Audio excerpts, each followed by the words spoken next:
Doesn't matter if you have one ass cheek and 3 toes. I will beat your ass. They're going to be sorry they were ever born. Who? All of them. Yeah,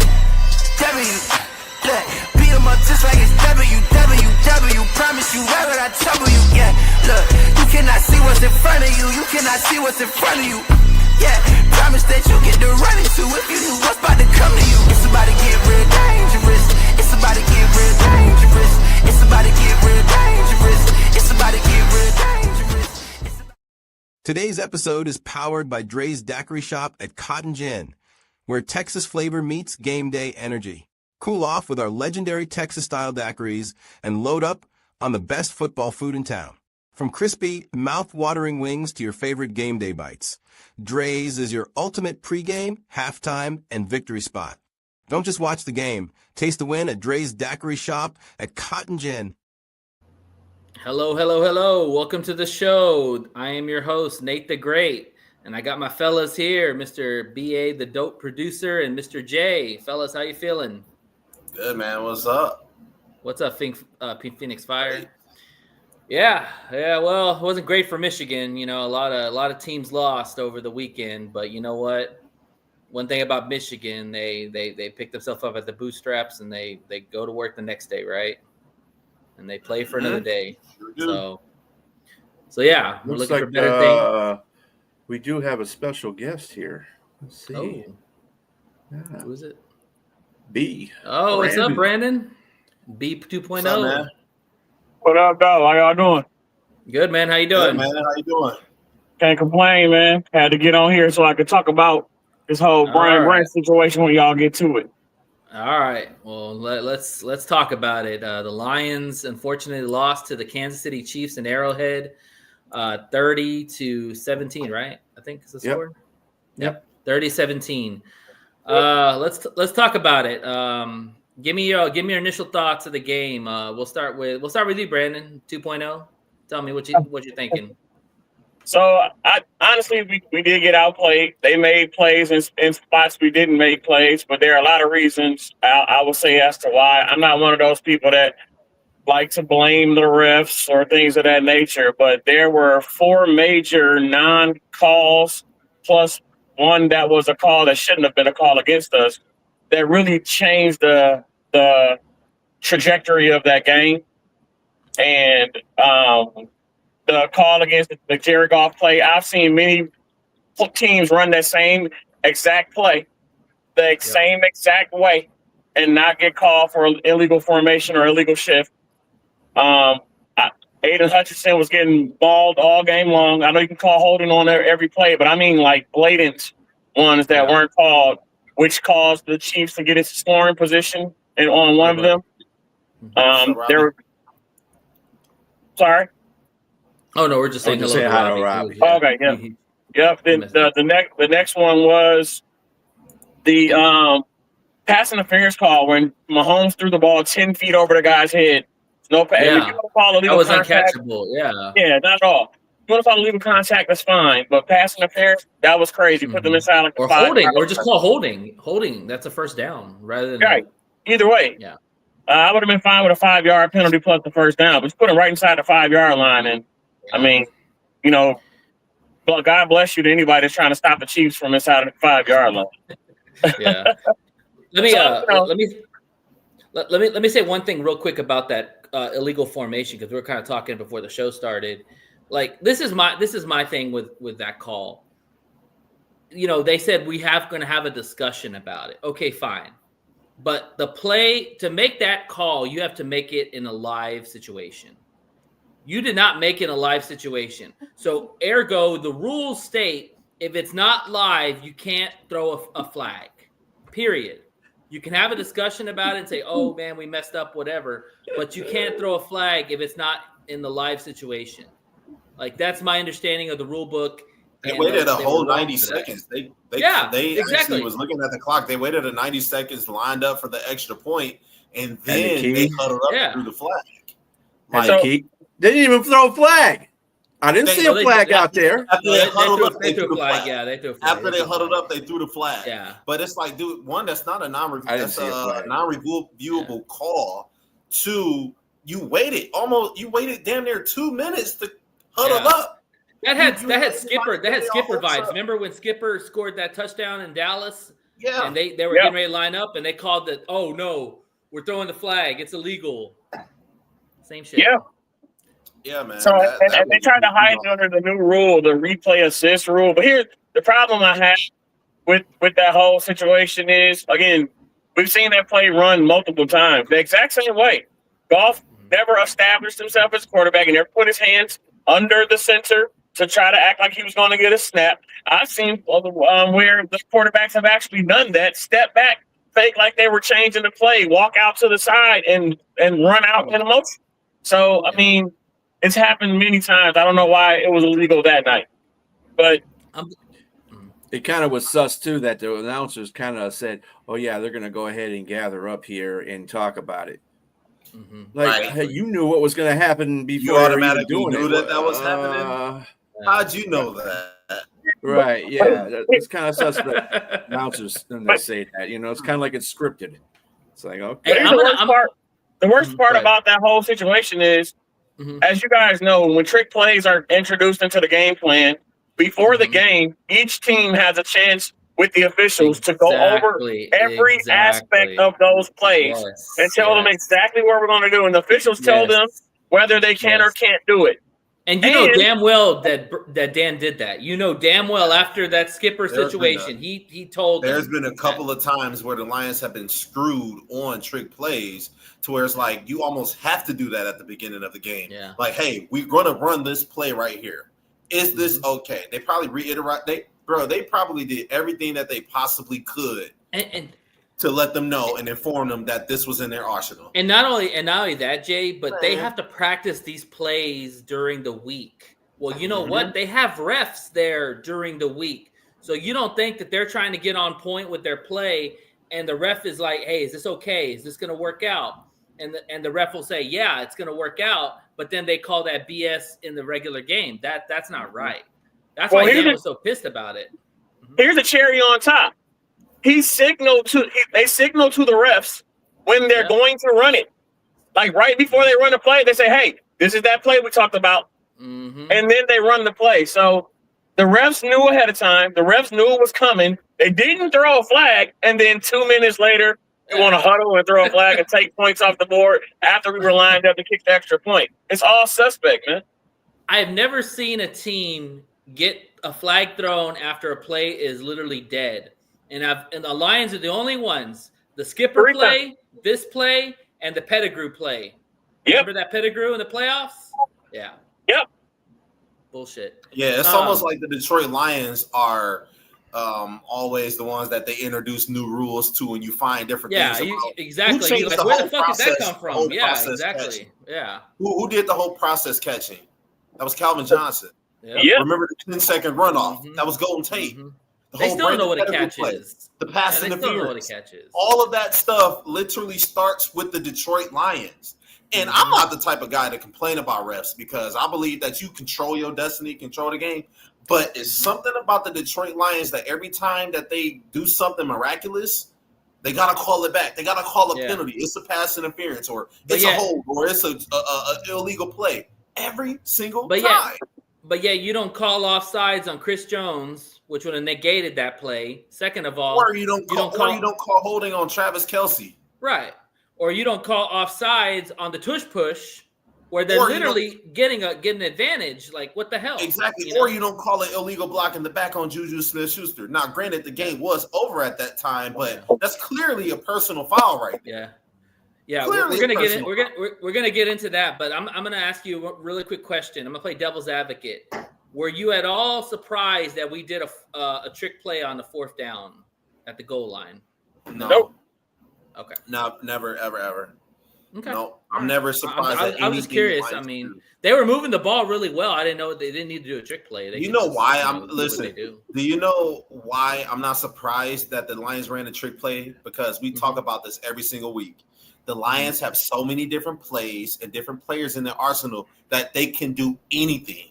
You can throw a touchdown pass with David Montgomery. You can have Jared Goff catch a touchdown pass. Yeah. You can have Sam Laporta on a fade route. Whatever the Lions want to do on offense, they can do it because they're that versatile. That's how good they are. So nothing that they run ever surprises me, ever. All right, let's dive into. Unfortunately, the loss sucked, but there's always something that comes after a loss with the Lions. I don't know what the hell it is. It's always something. And sure enough, Brian Branch went crazy, Foo Fighter or whatever the hell you want to call it, and literally seeked out Juju Smith-Schuster and gave him a good whack in the face. And he didn't punch him, but he gave him a good whack in the face. And he got suspended a game. So, Brandon, 2.0, you said you wanted to talk about the situation. So, the floor is yours. So, I didn't want to dive into what exactly occurred on the field. I want to dive into this narrative that Brian Branch is a dirty player and he's been fined 13 times over his career and blah, blah, blah, blah, blah. I think all of that is a load of bull. A lot of the stuff that he's been fined for prior to this have been items that are normal football plays. He got fined for a helmet-to-helmet hit where he was airborne before the player dropped his helmet down to make helmet-to-helmet contact with him. He was already airborne. You can't change your trajectory once you're in the air. That's humanly impossible. Nobody is Kal-El from Krypton. The other thing is he got fined for what was a face mask. Another play. And when you're going fast as they go and you're reaching for a guy's jersey and he ducks his head down, you can grab the face mask inadvertently. That's not something you should get fined for. They threw flags on both of those plays. That should have been enough. So for them to fine never get a fine for a face mask. FYI. Exactly. Unless it's purposeful. Unless it's purposeful. Now, if you're doing it on purpose and you're snatching the dude's head off to the side, if you're Myles Garrett and you pull his helmet off and then hit him with it, there you go. That's a fine. Exactly. So that's what I'm saying. I want to kill the narrative that he's a dirty player and that he's the new age Ndamukong Suh of the Lions and all this kind of stuff. And here people say that's a load of bull. He's one of the most classy players you want to see. He plays with an edge. He reminds me of Brian Dawkins, just smaller. Yep. He came from Nick Saban, man. Nick Saban doesn't have dirty players. Come on. What the hell are we talking about? I disagree with that, but yeah. But no, I just want to, kind of put that out there and nip that narrative in the bud. I mean, I get the two. You flip two birds to the fans. Okay, they're gonna take some money out your pocket because of what it looks like. You start a fight after the game. Okay, they're gonna take some money out of your pocket. But football plays, to fine guys for football plays, is greedy. And it gives them a reputation that they don't deserve in the eyes of the referees. And the referees are going to treat them that way as such going forward. Mm-hmm. Yeah, I agree. What are y'all's thoughts on that? No, I agree. I hate the whole narrative of Detroit players being dirty because it's like they have to find villains within such a likable team. Like Kirby Joseph. How can you call Kirby Joseph a dirty player? Brian Branch. No, he's not dirty. We already erased that narrative a long time ago. It really just sucks because, it's like anytime one of the defensive backs do something, they're always getting called for a penalty. And you know what the announcers say? Well, he's starting to develop a reputation of holding, or he's developing a reputation of it. It doesn't have to be that way. It don't have to be that way at all. And it's not how they play. It's all about what you do on the field. You don't see Brian Branch punching people all the time. You don't see Kirby Joseph getting in tussles and stuff like that. That's just not their game. Dan Campbell would never allow that. And you heard Dan Campbell after the whole scuffle that he said that's not what we are about. Called it out. He condemned it. He said that was not what the Detroit Lions are about. And Brian Branch knows better. He faces consequences. Despite what Brandon says, this was pure reputation. Mm-hmm. If this is anybody else, they get a huge fine and we move on. This is pure reputation. That's why you got suspended. Absolutely.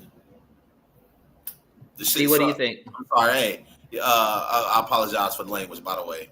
No, you're good. I think the thing about it is that Brian Branch, regardless of the situation, all right, Brian Branch was wrong. He shouldn't have done that.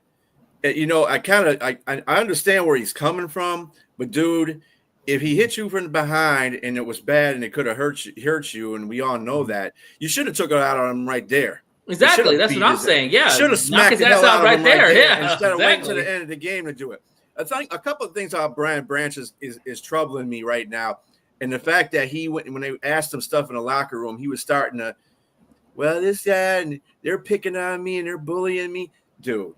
Yeah. I don't want to hear that. That was a little. I don't want to hear that like, bitching stuff. I don't want to hear that bitching stuff, dude. Just Just own up to it. Say you did something wrong. It was childish, which he did, but don't add anything up to it. Okay, it's Juju. Trying to play the victim. That's Juju is an irritating ass receiver. I think if I was in the same scenario, I'd probably been childish and punched his ass too because he's just irritating. And it's that way. You can ask the Yinzer. Yinzer had him on the Steelers for a while. You gotta remember that. So and I want to say this. He's just gotta man up, take his punishment, and get out because there's no place for that on this team. Period. Real quick before I come to you, Jay, do y'all think that it gets upheld, or do you think it's gonna? Oh, it's gonna get upheld. Let's get upheld for sure. I mean, he's already got. Dan was like, it doesn't make a difference because Dan said we will suspend him if the league don't. Yeah. I think it'll get upheld even if I didn't hear that about the Dan saying that. Wow. To BA's point, even if the league doesn't do it, they're going to sit them anyway in house because to send a message.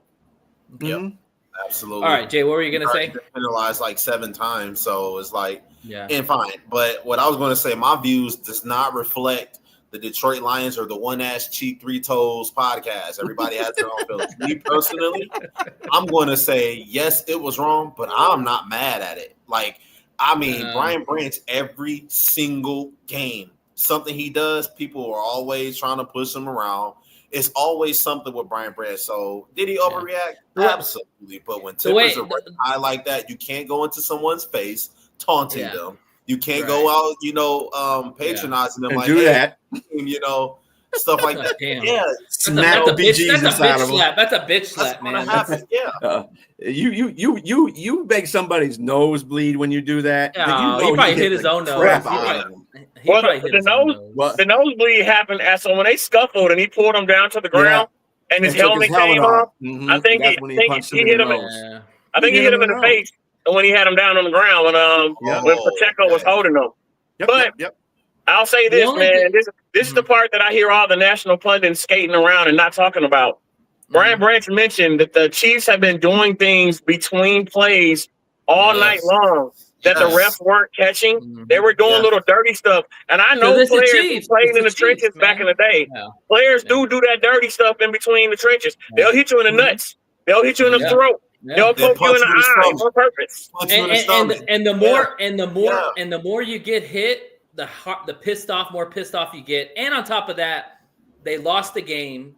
Obviously, if we win the game, he's not going to go punch Juju Smith. Okay, he's going to walk away.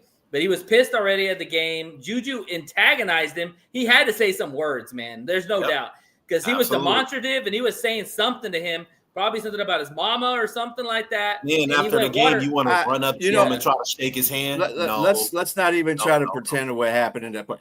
Juju went past Patrick Mahomes' handshake, and he went straight toward Juju. He had intent in his mind. But Juju got mad because he passed Patrick Mahomes. You should have said shit.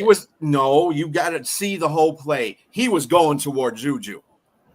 So the Juju was getting it was asked for anyway. Juju was asking for the slap in the first place. I saw part of the video. That's why he veered away from Patrick Mahomes. But if you watch the video, Juju's like literally flexing his muscle right in front of Brian Branch, and I think that was because he left Patrick Mahomes hanging. And he's like, "Come on, dude, you can't fucking do that shit." And then he pissed off Brian Branch more. You know what? The whole point of that is he said something that added onto it, maybe, but he had intent to go over there and talk to Juju. It wasn't to slap the shit out of him. It was to go over there and talk. But with Juju, whatever Juju said, even pissed him off more because he might have just gotten his face about it. I don't know, B. It looked like he was walking towards the tunnel, and Juju and him were kind of coming at. They were kind of going to meet, and Juju was talking trash about him not giving Patrick Mahomes his due at the end of the game. And I think that was like he was, and at that point you're like, dog, shut up. Yeah. You know what I mean? And you know what else? I'm okay with him leaving Patrick hanging because if you watch the game, Patrick flexed in front of Brian, which should have been a fucking penalty for taunting, and that's what the NFL's been saying that's going to be a point of emphasis. Didn't call it, and he literally flexed right in front of Brandon. You know the play I didn't like? You know the play I didn't like? And Aiden was messed up for hitting him late. Yes. Yeah. After he hit him late, you see a look on Patrick Mahomes' face like, how dare you hit me late? Bitch, I will slap the crap out of you. You're a damn quarterback that plays in the NFL. Yeah, but I will knock your ass down and make your ass bleed. And like Brian Branch was just saying, hey, that guy, things man, were he gets on happening my in between the nerves. whistle where that had that whole defense on fire. Aiden Hutchinson getting held, getting dragged to the ground. Aiden Hutchinson getting his pads held. All that stuff. You don't think that they're feeling that anger? Done that, And I'm not saying, go hit him and take your anger out on him. I ain't saying that. What I'm saying is that I understand it. Don't even do Lamar Jackson don't do stuff like that. Y'all gotta understand that the way the NFL is now, Patrick Mahomes is the new Tom Brady. They are going to protect him. Do stuff like that. But he got the favor of the calls. What I'm saying, they are going to favor Patrick Mahomes like they favor Tom Brady. You even blow on him, and you're going to get a foul. That's just the way it is with Patrick Mahomes. He is their golden boy, golden child in the NFL. That's why when you do a penalty, make it count. But absolutely. But the thing with the Lions, this is the thing with the Lions that frustrates me a little bit. I love our gritty and toughness with this team, 100%. I love it. Those are boneheaded plays because I'm going to tell you why. First off, with Brian Branch, it's a selfish play because you know what we have in the secondary right now, and you literally take yourself out of a game that's going to be huge for us, huge implications, and we're going to need your ass for that game, and you're not going to be there. That's one. Aiden knows better than that crap, man. You took 2 steps and you shoved that guy. What do you think they're going to do? Of course, they're going to call you for a foul, and what happened was they took all that momentum and they took it down the field and scored on our asses. And that literally was a turning point of the game, in my opinion, outside of the Amon-Ra drop pass. Like, you had him in 3rd and long situations, and the Lions had just scored a fucking touchdown with Laporta. You had all the momentum. You were about to get the Chiefs off the field, and then Aiden gives them a free 15 yards, and then it just goes downhill after that. You know, something that really kind of made it the turning point for me, and I know everybody would disagree with this, but at the beginning, when the Lions held, 8 or 9 minutes of the football and had to settle for a field goal because of a call, I'm like, oh, yeah, they're not going to let the Lions go out here and beat the Chiefs like that. Yeah. They're going to do everything they can. Make them earn every aspect of their game. Exactly. And that's Chiefs 500. It'd be bad if they're 2-4. They're the darlings of the league. Yeah. Well, you know. And when the Lions went down there and literally played their game and was beating the Chiefs, controlling the clock, eating up yardage on the ground, and had to settle for a field goal, I was like, oh yeah, hey y'all, this is gonna be a nasty game. Hey y'all, I'm gonna change subjects here. I want to talk about the PFF grades for the highest and the lowest for the Lions. So I'm gonna go with the offense, and then we'll talk about it. So your highest PFF grade for the offense was Sam Laporta at 90, Christian Mahogany at, what's up? Before you go into that, I did want to say this. One thing, outside of all the penalties and the way that the game was being called, I think Graham Glasgow, this is probably his 3rd worst game of the season. But go ahead, because I bet you he's in the bottom of those PFF. He wasn't, but yeah, he struggled. But let me keep going. Sorry. All right. So Christian Mahogany had an 85 grade. Jameson Williams, phone's crapping up. Jameson Williams had 84. Jared Goff at 80. Penei Sewell at 78. The lowest offensive grades were Jahmyr Gibbs at 60, Dan Skipper at 56, Amon-Ra St. Brown at 56, Brock Wright at 48, Isaac Tesla at 46. Any of those surprising, good thoughts before we go to defense? They probably got Tesla low because he missed some blocks on a couple plays. That went his way. I saw a couple that he missed some blocks. Brock Wright also whiffed on some blocks very badly. They called Jahmyr Gibbs to get hit in the backfield. I can't see how you would rate Jahmyr low. He was going where he needed to go, but the blocks aren't there. If you got somebody in your face 2 yards in the backfield, I mean, maybe pass pro. That's all I can think of. Maybe he wasn't bad in pass pro. That's all I can think of. Yeah. BJ, any thoughts? Anything? Thoughts on that? Well, to your also. You Ratledge did not play a good game either. He got blown the hell up one play. Now, see, this is what I say about Glasgow. He's a good pass pro, but he is not a good run blocker. He's not. At all. Right. But Ratledge, oh my God. And then Semo, I'm surprised he was that high because I saw Semo whiff on a couple of blocks too. I'm like, and I mean, clownish whiffs too. It's like, oh yeah, and he fell forward. I'm like, dude, what the hell, man? And the thing is with young guys, you're gonna have the ebbs and flows of good and bad with those guys until they finally figure out how to play the game. Graham Glasgow, you need him to be your linchpin right now because I hate to push back on that whole situation. Young guys, whether you're older, you're young. Okay, if you don't know how to play your damn position by that point in time, but he does. But because Tate Ratledge the game before had a great PFF grade. It's just going to be up and down, is what I'm saying. They're young guys. Yeah. They're going to have their ebbs and flows. Mm-hmm. That's all I'm saying. The whole thing in general is BS anyway because the offense did a good job, in my opinion. Yeah, they moved the ball up and down the field. Yeah. If it wasn't for the fact that we had an uncharacteristic drop by Amon on a fourth down, and that stupid play on the goal line was that to me right there was basically what self-destructed the offense. I think Goff had a good game. Jahmyr Gibbs had a good game. He was finding lanes. He was running through the lanes. Montgomery had a good game. He was running over people. The porta potty, he had a good game.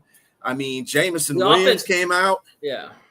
So, I mean, it wasn't a bad game. Yeah. No, I think the offense was pretty. The offense was pretty solid. They had some moments there that I thought they could be better at. But we were fighting the defense and the refs. That's what we were fighting. Now let's talk about Jahmyr Gibbs. He looked good, but he didn't really have the best game he could have possibly had because the blocking was terrible. Yards. Yeah, he had average 3.8 yards. He got 60 yards rushing in 17 attempts.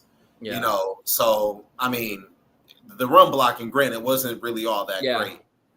But well, some of that has to do with the fact that when you're down, you have to start passing the ball. And exactly. Yeah, I agree, and I think that at that time, I think more so, it was kind of both. It was hand in hand. Yeah. What you doing, Nate? What's going on? No, I'm just saying. I don't mean to cut y'all off, but I got to get to the defensive players. So I'm sorry. Oh yeah, we're kind of in a time crunch here.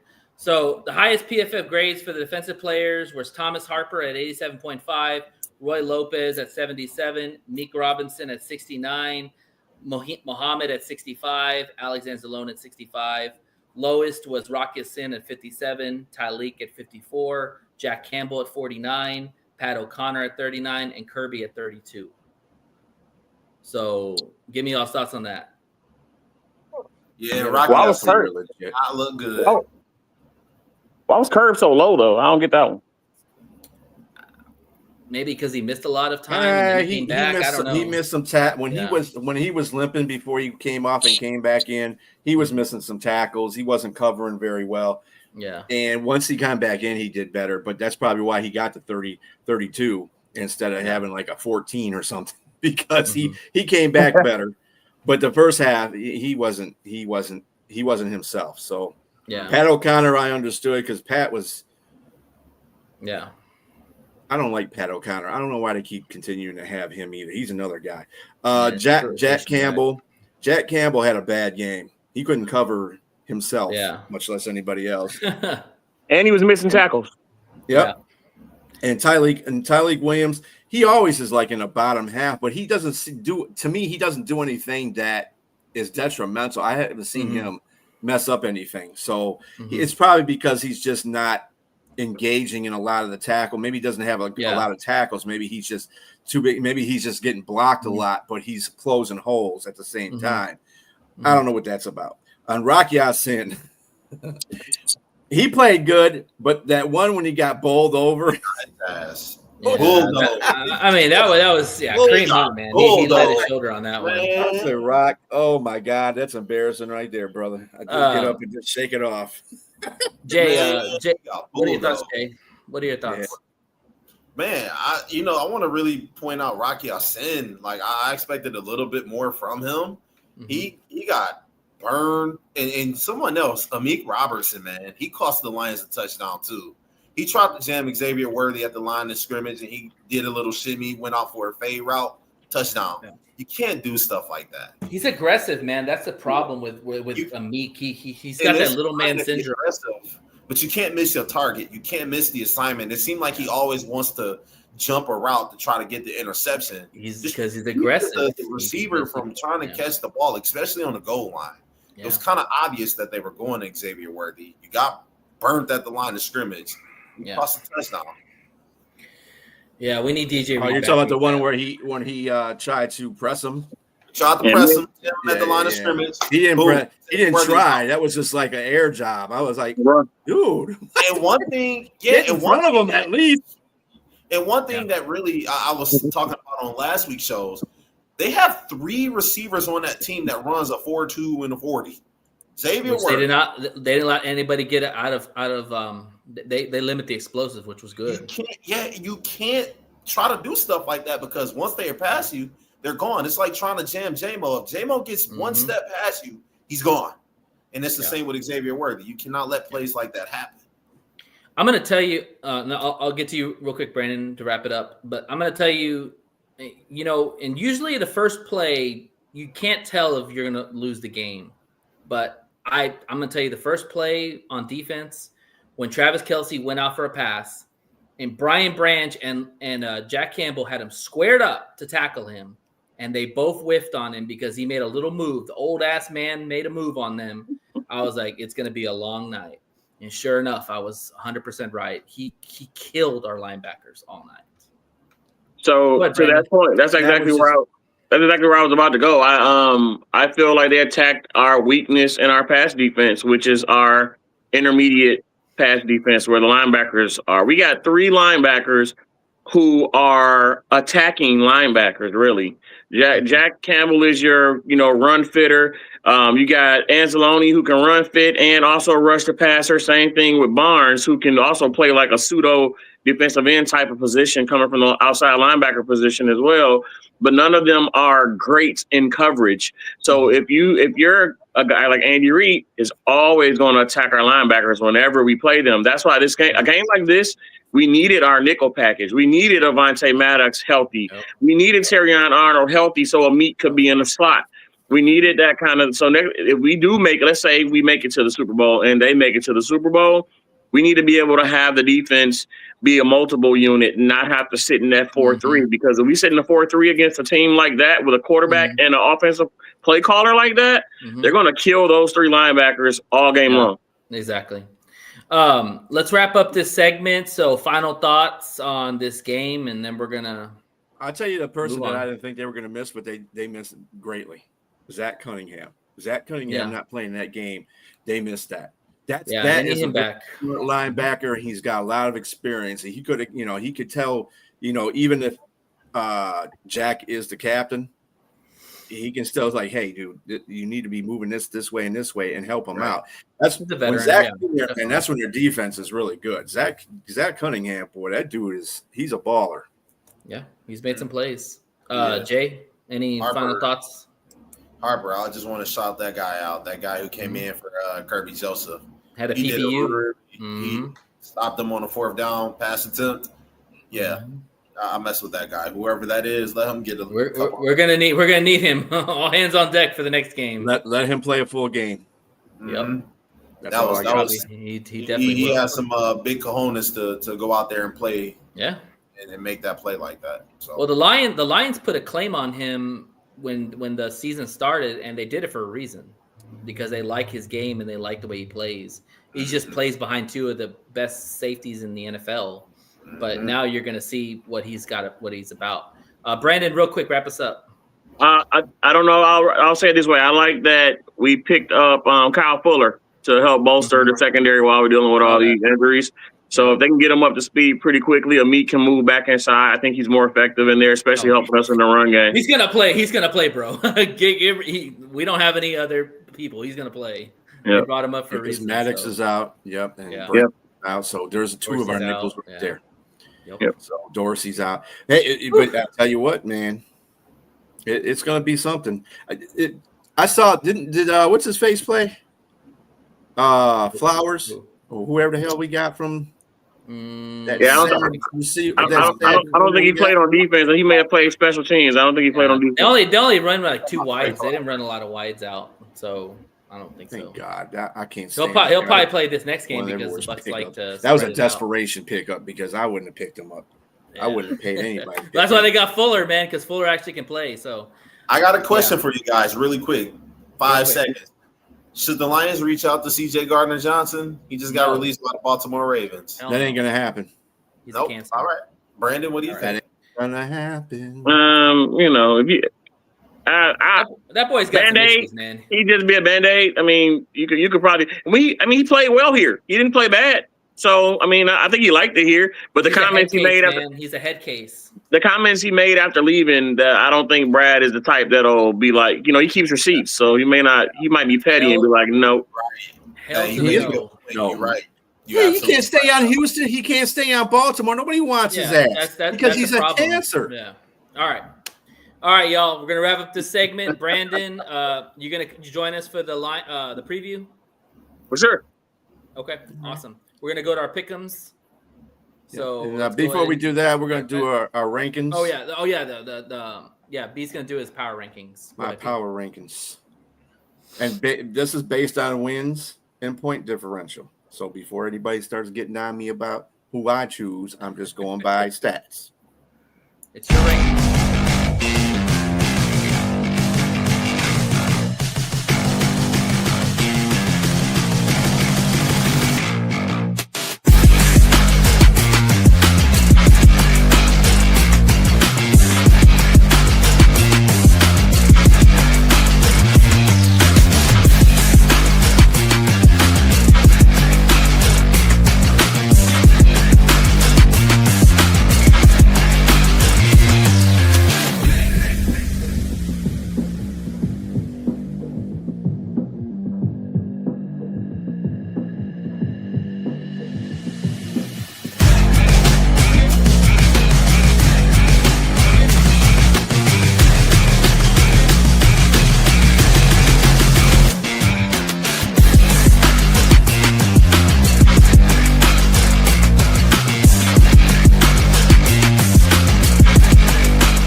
Not bad. All right. We got Liz here, so we're going to go ahead. What's up, guys? How you doing? Doing good. How are you doing? Good. Just Ducky. El Toro. All right. We're going to go ahead and start on the Pic'ems here, so we're going to dive into them. First game we got is the Steelers versus the Bengals. Right now, the Steelers are favored to win by 5.5. B, what'd you say? Hold on a minute. Okay. I got to catch up here. You want me to take it spot real quick so we can go through? Yeah, go ahead, Jay. Go ahead, Jay. Hey, give me the Steelers, but I'm taking the Bengals in the points because I think they'll be able to. I don't think that's a little bit too much for an individual game. So give me the Steelers to win, but Bengals in the points. Right on. Liz? I'm going to go Steelers. Cover or points? Cover. Okay. I'm with Jay. I'm taking, or B. I'm sorry. You ready? Yeah. Okay, go ahead. I'll take the Steelers. And the cover? The cover. Yeah. Okay. I'm with Jay, man. I'm taking the Bengals and the points. Joe Flacco, there's a reason why Mike Tomlin made a comment about Joe Flacco in his presser. He knows Joe Flacco knows how to play, and he knows that this ain't going to be an easy win for Mike Tomlin. So give me Joe Flacco at home with the Bengals, and they still got Chase and Higgins. So, all right, Rams versus Jags. Rams are favored by 3. B. I got 2.5, but that's okay. Okay. Well, some of these lines are. Yeah, it depends what you're looking at. Even though I have to go against my boy Stafford, I think the Jags win this. London is their second home. So you're taking the points. All right. right. I'm taking the Jags, yeah. Jay. Give me the Jags. I think the Jags, they on a little high right now. They feeling unstoppable. Give me the Jags to cover. You said their favorite, right? No. No. Rams. Rams are. Okay. Give me the Jags and the points. Taking the Jags all day, every day. Bills, Jags. Give me the Rams for the win. And the cover?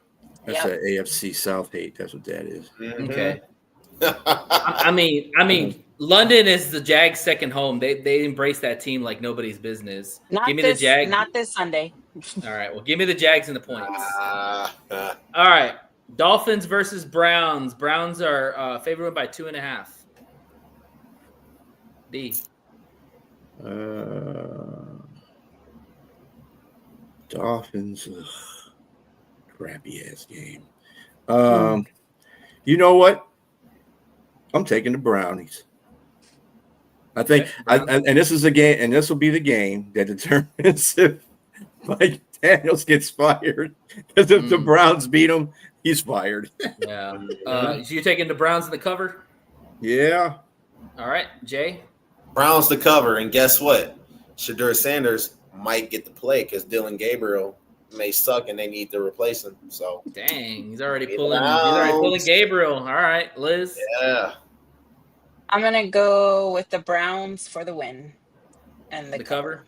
Okay. Mm-hmm. You said you got the Dolphins, Jay? No, I got the Browns. The Browns. Okay. Yeah, I'm taking Browns. Yeah, I'm taking the Browns, and I'm going to take the Dolphins with the points. I think the game's close. All right, Eagles and Vikings. Eagles are favored by 2.5. B. I'm going to take the Eagles. Okay. To cover? Yep. Jay. Yeah, give me the Eagles to cover. I think they kind of bounce back. They just lost 2 in a row. They feeling embarrassed and down, so they need this dub. Yeah. Liz? Yeah, I'm going to go Eagles as well because they got to – if they want to stay number one in their division, they got to stay up. Yeah. Fuck the Vikings. Give me the Eagles in the cover. Moving on. Mm-hmm. All right, Panthers versus Jets. Panthers are getting 1.5. B. Or favorite. I'm sorry, favorite to win. Another game. Do we have to? Yes. I believe in AG. I'm taking the Jets. Stoney's gonna hate me so much. You stole my thunder, man. Jets and the points. Got it. Jay. Yeah, give me the Jets and the points. I think this is going to be a very sloppy game. I think they win off of field goals because their offense is atrocious. Yeah. Give me the Jets and the points. Liz. Where is this game at? I'm sorry. New York. Jets. In okay. New Jersey. New Jersey, New York. I'll take the Jets then for the win and the cover. No, they're getting points. Oh, sorry. They're getting points. Okay, so I want the Jets for the win, but Panthers You're taking the for points. The point. There you go. You're taking the Panthers to cut. If you got the Jets are going. Then they're taking the points. You just take Jets and points. Yes, there you go. Okay. Sorry. All right, no worries. All right. Yeah, AG, man. I really think that this is the game where AG gets the first win. That defense is going to make Bryce Young's life living hell. I mean, Bryce Young is playing better, but it's on the road, and I think that the Jets at home get the win. So Jets, Jets with the points. Oh, please. All right. Patriots versus Titans. Patriots are 7-point favorites. Touchdown. Versus the Titans. Oh, Titans. that's easy, man. Come on. They just fired their coach too. They're not going to be in no condition to be playing this game. I got Patriots all the way. Patriots are going to kill them. Okay, Yep. The Patriots are the cover. Jay. Yep. Same thing. This is about to be a bloodbath. Give me the Patriots to cover. Right. Liz. Patriots as well. All right, y'all. My upset special of the week. Titans in the points. I think anytime a coach gets fired, there's always this extra energy. They're more loose. They're more free. And I think the Titans with Cam Ward get the win at home. Upset Fuck special. the Titans. Do you even They're know who gonna their stay on the coach bottom. is right now? No. Doesn't matter. Mike, what the hell is it? Mike McCoy? I think their What? offensive It coordinator. It don't matter. They're going to play free. Vrabel is about to bludgeon that team right there. We'll see. Give me the You heard it Patriots. here. Upset special. All right. Raiders versus Chiefs. Chiefs are 12.5 favorites. B. Yeah, I have to go with the Chefs. To cover? Mm-hmm. Damn. Ooh. Jay. Ooh. Well, I think the Raiders get the dub. I think the Chiefs are a little bit overrated, and they got the help from the refs Okay, this week. so Raiders in the points. We'll come back to bite them in the ass. Give me the Raiders in the points. But keep in mind they're at home. Mm-hmm. Yeah. This is an individual game right here. The Yeah. Raiders need this dub. Don't matter. They're at home. Liz. Right. Taylor Swift is going to be there with Caitlin, and all them Taylor guys. Swift ain't gonna be there. So Yeah, That's how I knew we lost that game is because Caitlin Taylor Swift. and Taylor Swift Yeah. were there. Exactly. Yeah, I'm going with the Swifties. Give me the Chiefs So- for the win. To the cover. You use the right word with the word Yes. guys. You said Caitlin. Wow. All right. I'm with Jay. I'm taking the Raiders, but I'm taking the Chiefs to win, but the Raiders with the points because they always play them close. Like I don't know what it is, but the Raiders seem to know how to play the Chiefs. It's crazy. So yeah, but I think the Chiefs win. All right, Saints and Bears. Bears are getting 5.5. B. The Bears are getting 5.5. Mm-hmm. I'm sorry, favorite to win 5.5. Sorry.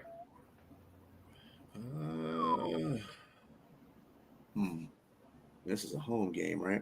For the Yep. Bears. In Chicago. You know what? I'm liking what I'm seeing with the Bears, actually. I think they're playing pretty good. What they did to Washington last night. Come on. Good defense. Overrated. I'm going with the Bears. I'm going with the Bears. Bears in the cover. Yeah. Okay, Jay. give me the Bears to cover. All right, Liz. This is my upset of the week. I'm going Saints. I just have a I feeling. hope the Saints beat them. That'd be great. I have a feeling. Like that's all I can say. All right. Saints play good ball now. Yeah, I'm taking the Bears, but I'm taking the Saints to the points. The Bears to win, but the Saints with the points. I think it's a close game, and they probably win by a field goal. All right, Colts versus Chargers. Chargers are favored by 1.5. B. Yeah, I can't pick the Chargers in this one. I gotta go with the Colts. Colts. All right, Colts and points. Jay. Give me the Chargers. You said the Chargers are favored by 1.5? 1.5, yeah. Yep. Give me the Chargers to cover. All right, Liz. Dang, I don't know. Let's go Colts for the win. Dang. So Colts and the points. All right. Yes. Oh, Man. she picked a divisional rival? What? Yeah. Well, That's some growth right there. I'm proud of you. I'm with Jay. I'm taking the Chargers and the cover for sure. They win by a field goal. All right, Giants and Broncos. Broncos are are favored to win by 7. B. I'm taking the Broncos, but I'm taking the points. Okay. I'm not taking them to cover. All right, Jay. Give me the Broncos. It's in Denver, right? Mile High City. Yep. Yes. In Denver. Give me the Broncos To cover. And I think no. I think the Take the Giants with the points. Giants. Okay. Yep. Give me the Giants and the points, but I'm taking the Broncos to win. Liz. What was the number again? 7. 7.5. Broncos are 7.5 or 7. Okay, I'll go Broncos, but Giants Taking for the points points. to the Giants. Yeah. Okay. Yeah. I'm taking the Broncos to win, but I'll take the points to the Giants. I think it'll be a close game. Mm-hmm. All right. Commies versus the Cowboys. Commies are getting 2.5. B.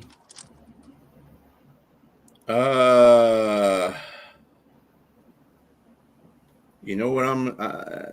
They're going against Cowboys, right? And this is in Arlington. Mm-hmm. Cowboys are favored to win. No, they're not. Okay. No, I'm gonna take the Comanches. Okay, to cover. To cover. All right, Jay. Yeah. Give me the Commanders to cover. They just got their asses kicked last night by the Bears, so they need a dub. Liz. Pick me up. Cowboys. Cowboys in the points. All Look right. at you being loyal. Look at you being loyal. I'm going to say this. Something's up with Jaden Daniels. Like, he does not look like the guy last year, and I think it's because they have more tape on him. Jay said that last week. Jay said that last week. I told you it's that knee. He don't look like and I saw it last night. That's why it's the knee, but it's also the fact that his decision making is not as good as it was last year. Like the fumble in the red zone. When you injure, you tend to try to not make mistakes or put yourself in a compromising position where you can get further injured. Yeah. So I think he's just trying to play a little bit different. What's up, man, Henry? That's fair. But that throw in the red zone was ridiculous. Like, he totally underthrew that, and that was a horrible throw. I'm taking the Cowboys at home. Dak's offense. I mean, they can't stop a nosebleed, but they can put a point for sure. Speaking of Juju. Right? No pun intended. All right. Whackers versus the Cardinals. Whackers are getting 6.5. B. Oh, this is in Arizona. Ooh. Mm-hmm. Brissett should be the quarterback for the. I don't think Murray's going to play. Yeah, he's not. Mm-hmm. I don't care. I think I still got the Cardinals in this one. I don't believe in the Packers yet. I just don't. I think they're just a bunch of hot air. They barely beat the Bengals. Like, come on, the game was like within 6 points almost. And that was at home. Exactly. Yeah. All right. So Cardinals in the points. Jay. Packers to cover. I'm not even sure Arizona will be able to even score a touchdown, man. Wow. Arizona almost beat the Colts, right? Almost don't count. Okay. All right. But it's close. Yeah. Let's go Green Bay. To cover? To cover. Yeah. Never say those words ever again. Yeah, exactly. FTP all the time. Yeah. FTP all the time. I'm with B, dude. Lucky we love you, Liz. Because that has no bear in here. Give me the Cardinals to win and the points. Cardinals will win this game, and the Whackers will go home. All right. Falcons versus the Niners. Niners are getting favored by 2.5. B. Is McAdoodle still playing? I don't think. But Kittle might be back this week, so they get a boost a little bit. What is the 7th? Yeah, he should be back. Mm-hmm. Yeah, I think I said Falcons are favored by 2.5. No. Niners. Niners are okay. Mm-hmm. And is that San Francisco? Mm-hmm. No Fred Warner. He's out for the rest of the year. Upset City. Yeah, I'm gonna have to go with Brandon on that one. Niners, So you're taking the Falcons and the points. Gotcha. Yeah, taking the Falcons. Same. All right. Falcons and the points. Falcons and the points, man. That defense is beat up, and I do not believe in Mac Jones to keep them afloat. I don't trust him. Not at all. So I'm gonna take the Niners, but I'm gonna take the Falcons with the points because Bijan Robinson scares me for the Falcons, but I need to see more from Penix. And Robert Saleh is a really good defensive coach. He'll find ways. I like that, Robbie. I like that. So you're taking the Niners? I'm taking the Niners, but I'm taking the points of the Falcons. Okay. All right. And now to our games. Liz, your Texans go to Seattle. Seattle is favored to win by 3.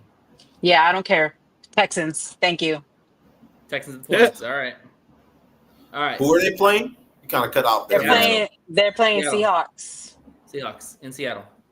Monday night. Mm-hmm. And who's favorite? Seattle. The Seahawks to cover.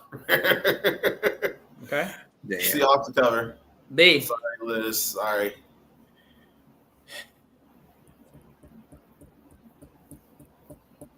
It's all right, Jay. We're motivated underdogs, so we're good. It's gonna be a good game. It's gonna be a good test. As much as I want to go with you there, Liz, on that pick. I know. I can't. Seattle just came off of handling Jacksonville very well. I'm going Seattle at home. Okay. Mm-hmm. Yeah, in Jacksonville. All right, so you're taking Seattle to cover? Yeah. All right. I'm gonna take Seattle, but I'm gonna give Texans the points. I think the game's won by a field goal. So all right, guys. Lions and Buccaneers, probably the game of the week. Monday Night Football, and I think hopefully they're rolling out the muscle jerseys for this one, the black jerseys. Oh, I hope they do. They always do it on Monday night. So, because Seattle last year, we roll out the black jerseys, didn't we? Right? Yep. So I think they're going to do it for the Bucs too. So let's go. The Lions are favored by 5.5. That's too much in my opinion, but the Lions will win. But I'm taking the points. Okay. Double-digit disco. Yeah. Jay. Lions will win, but I'm taking the points, man. Our secondary is banged up. No Brian Branch. Kirby Joseph is going to be reevaluated. So I think Baker Mayfield will be able to have our way with his defense. It's the first one to flinch. I don't think the Lions will flinch first. Give me the Lions, but I'm taking the points. Liz.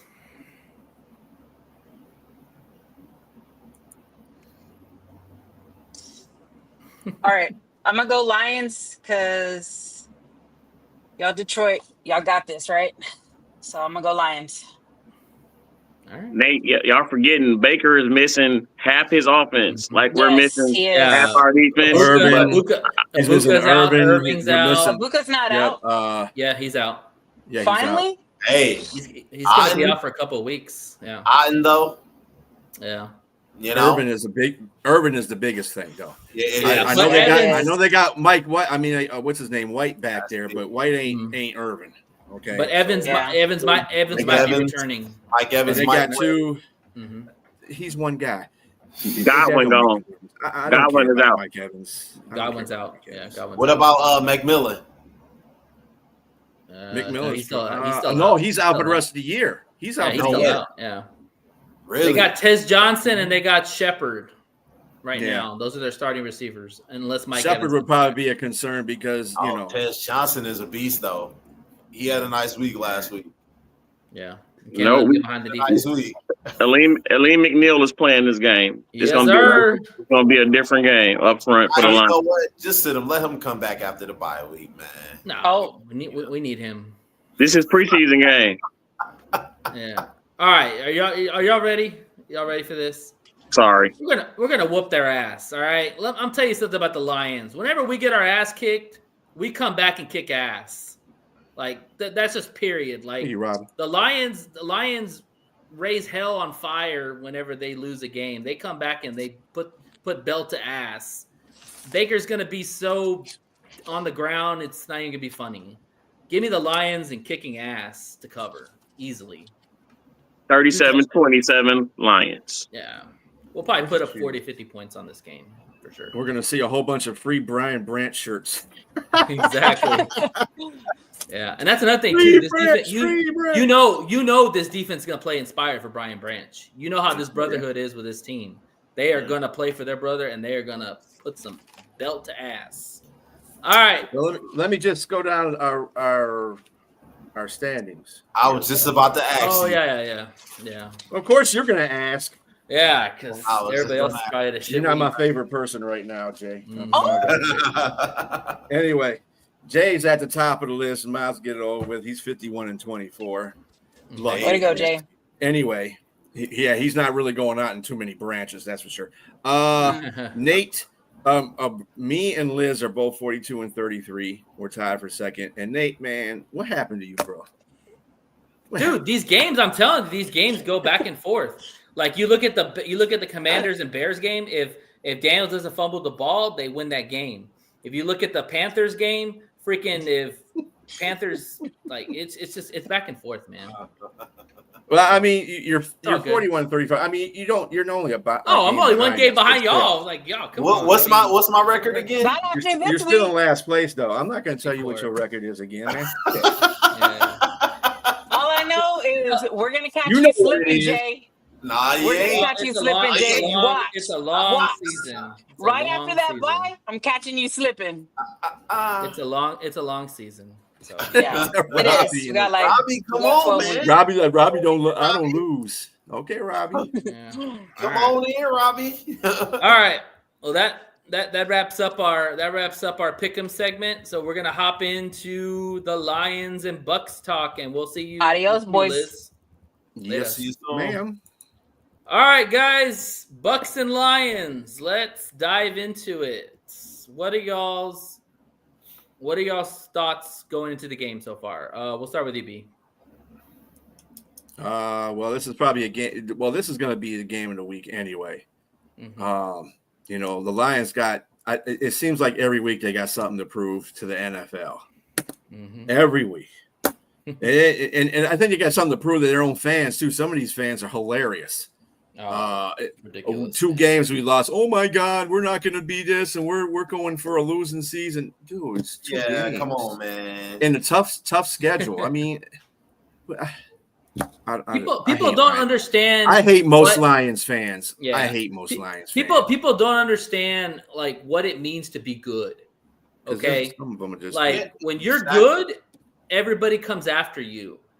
And they're going to try to go after you, whether it's in the game, whether it's after the game, whether it's whatever. They're going to try to come at you, and you're not going to win every game. Let's be honest, But hey, exactly. I'm going to read you this. Let me read you this real quick. That I saw this. This explains the Lions in perfect sense and their fan base.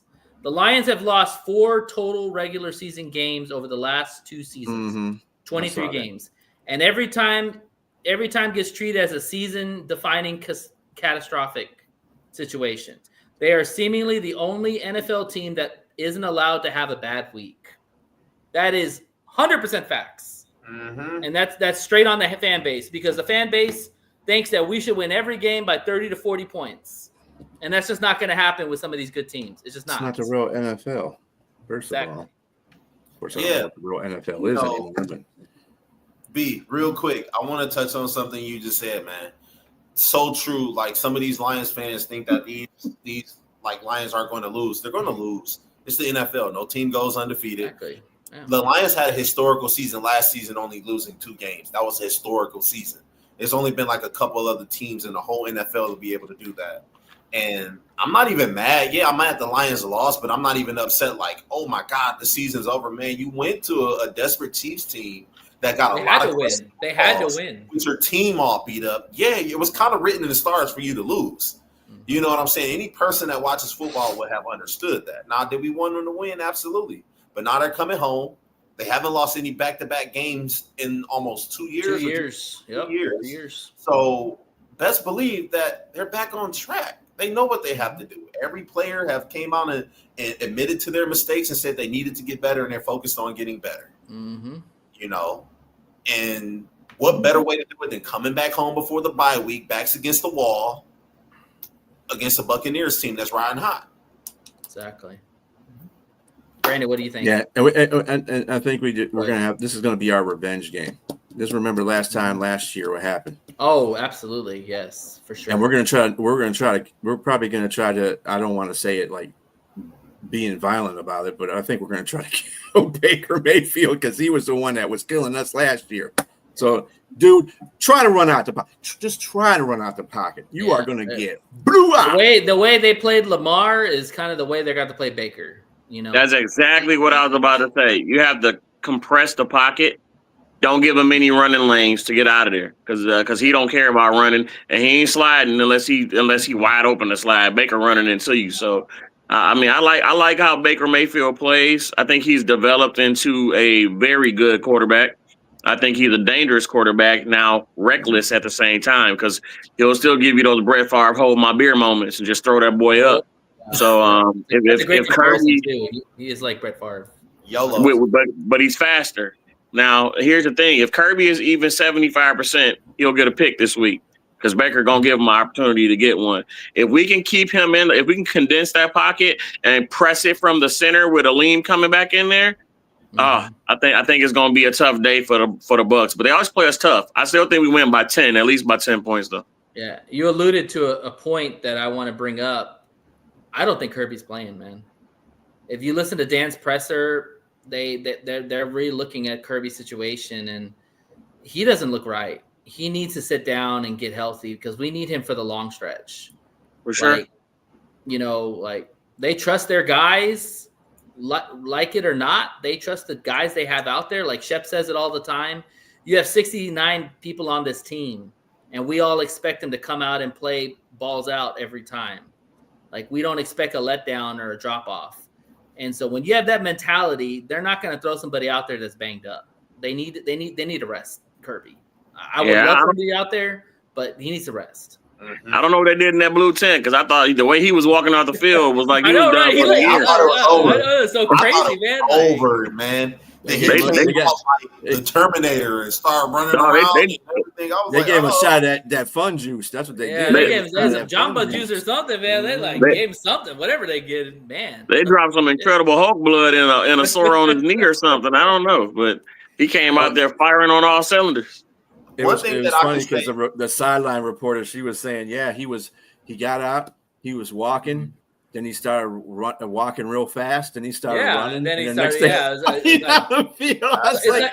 it's like somebody got him a shot of something. She's got a shot of something. That's Winter Soldier super serum right there, bro. Yeah, right. It's like watching Thor. It's like watching Thor get his juice back whenever he becomes human.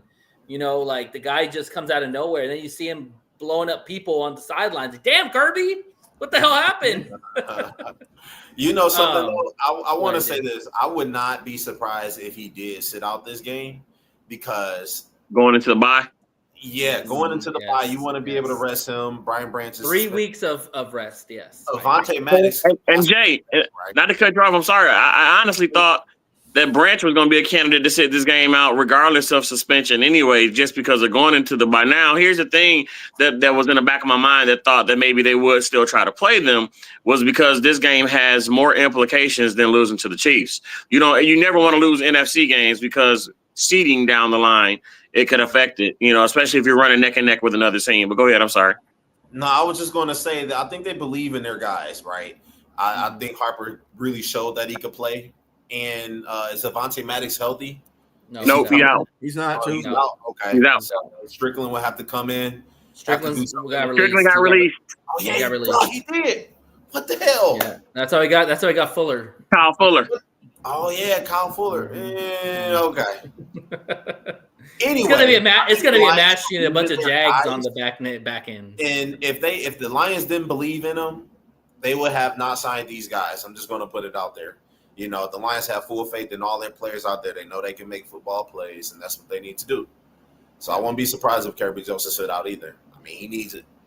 Let me ask y'all a question. The last game, I would probably say, and you can tell me if I'm wrong or not, but we played a lot of zone in that game. That's what killed them. But the problem is that they did it because they're down cornerbacks, and they're not really good man quarterbacks. But our linebackers suck in zone pass defense, bro. They suck. Our linebackers, they're not good in zone. Yes and no. I would say that with the Chiefs, they live in the middle. Like, they have Worthy that's got speed. They got Taquan Thornton that's got speed, but you still had your safeties out there. So they killed us in the middle because that's what the Kansas City Chiefs do with Travis Kelce. He's their safety blanket. The Bucs don't do that. The Bucs will take shots downfield. We saw that against the Niners. So, for me, I think you still got to play zone. I don't know if you play man with some of these bigger guys, especially if Evans comes back. You can't play man to man with Evans. He will. If you put Trey Flowers in there, you can, because that's what he's big and physical. He's 6'3". Mm-hmm. Shit, I don't know about that one. I know Meek Robinson can't be out there. Let me start on Trey Flowers. That guy's maybe Fuller. He's a big garbage guy. That's all he is. That was a desperation sign. I think the Lions got on that whole situation. That dude Fuller's a bigger dude. Yeah. I like the Fuller sign way better than I like that Flowers. Yeah. Hell no. Nope. So if we play man, how aggressive are you going to be on Baker? Very aggressive. I'm talking about very aggressive. You will be saying that Alex and Barnes will be getting a lot of pass rushes. Mm-hmm. I don't think they give Baker any time to move, to get in the pocket. They want to get to him and get him down as soon as possible. Get that ball out of his hands as soon as possible. What's their line like? I know they were on their third guard or something like that. Tristan Wirth is playing and two other starters. They're missing two starters. They're missing their right tackle and one of their guards. Okay. That's probably I think it's the opposite guard. So it's the left guard and the right tackle that are missing right now. This is a game. This is what I was alluding to earlier. This is a game where our D line really needs to step up. And with Aleem McNeil coming in there, DJ Reader and the rookie Tyleek Williams should be able to have a little more wind to give us a little. And DJ Reader played his butt off last week. So Tyleek didn't have a great game, but this having Aleem in there for even if you play just 30 snaps, it should give you some wind to be able to go full tilt every time you're in there. Yeah, and I'll go a step farther on that. This is a 97 game. Like, this is why you have 97 out there, because 97 is going to raise havoc and hell on Baker Mayfield. The thing is, he's going to have to wrap up because Baker is very slippery at times. And when he runs, he likes to run straight. He doesn't run sideways. He runs straight up the middle. So either you clog up the middle and force him to go east or west, where you have your linebackers and your ends coming at him. But that's the key is you have to contain Baker. Like, for sure. And that's the key that's the thing I'm saying about Aleem McNeil, that pressure up the middle. Baker don't like that. Most quarterbacks don't like that pressure up the middle, man. No. If we can get that going and keep and without losing our rush integrity though, don't give them gaps to run through. I think he's going to be in trouble all day. And to your point about Aiden Hutchinson, if he's getting double teams, Aleem McNeil can pass rush from the middle. So can Tyleek Williams. That's what I'm saying. If they got to keep doubling Aiden, and remember the last time Aiden faced the Bucs, how many sacks did he get? Yeah, 3? How many sacks? Well, the playoff he got 3, right? I think. No. Even though we lost to them in that regular season game, he sacked 4.5 sacks. He had 4.5 sacks. Yeah. Mm-hmm. Yep. Yeah. Hutch had 4.5 sacks, and they were doubling him. Player, but he got home. Hutchinson got home. He's also going to be going against Wirfs, with one of the better left tackles. So that's going to be fun to watch. Oh, he was playing that game too. I was going to say, it didn't matter. I think Aiden got their number. They got this offensive line's number. That's them going to be so worried about him. Our other guys need to be ready to step up and make some things happen. Absolutely, for sure. Let's move to the offense. How does the offense attack the Tampa Bay's defense? I bet you David Montgomery starts this game. Sure will. I was just going to do the same thing. They're going to do the same thing they do to every other defense. David Montgomery. I don't worry about their offense. Their offense is not a point of worry to me. The defense is more of a point of worry. I think we're going to be more smash mouth this game because we want to keep Baker off the field just like we wanted to keep Patrick off the field. Long drives. Yeah. I was listening to Dan Campbell's press conference from today. I guarantee everything in me is telling. If I'm wrong, I'm wrong. But everything in me is telling me that David Montgomery is going to be the first series of this game, and we're going to try to get him out early. No doubt, they're going to try to involve him more. I'll say this: you better find out where 50 is on the field pretty damn quick, because our young guys are going to be affiliated with number 50 very quickly because that guy's a beast inside. Like, he will push the pocket. He will blow up crap left and right. If you can neutralize 50, you will be fine. Goff won't even sniff a sack because I don't trust their ends. I trust more of that number 50 Vita Vea inside that he will blow shit up if you don't contain him. Haloti Nada Jr. Yeah, exactly. And to tell you the truth, in the last game that they played, he wasn't that much of but we had a different inside core though at the time. We have more veterans types. We had Zeitler. Frank Ragnow was just killing them. And Vito was coming off an injury, B. Yeah, you remember that play where Monty ran in for like about 2 or 3 yards, and Frank pushed Ragnow just cleaned his clock. Yeah, but Vita Vea was coming off of an injury that game too. Remember, he was just getting back. So we're gonna. I don't think he's banged up now. We're gonna get full Vita Vea this time. But 100%. Frank. What is his name? Hank Fraley. I think he's gonna have our O-line with a good plan to handle Vita. We'll see. I agree. Let me ask you a question because I kind of alluded to this before the show started. So let me say this about Johnny Morton. I like Johnny Morton. I think Johnny Morton, for the most part, has called really solid games. Like B said, the offense has been humming. It's been moving. But the one thing that I am having a little trouble with Johnny Morton on is, you remember the Chiefs game? Johnny called 2 straight, I don't know if they were screenplays or they were just throw on the side and try to beat your guy in space. when they didn't have enough blockers. But you literally did that 2 times in a row, which killed the drive. And I'm sorry, and I'll keep saying this till I'm dead in the face. Football is played north and south. It is not played east and west. Like, I hate those calls. And when I see those calls, it gives me Ben Johnson vibes, because one of the things that Ben Johnson did a lot last year when he was the OC, he called those crap ass, throw to the side and pray your blockers have enough blocking to get the guys in space. I just don't like those plays. You're not going to like it kills them, the you're not drive. going to continue to light up, and they're going to continue to run those. You know why they do that? To see how the defense is going to react.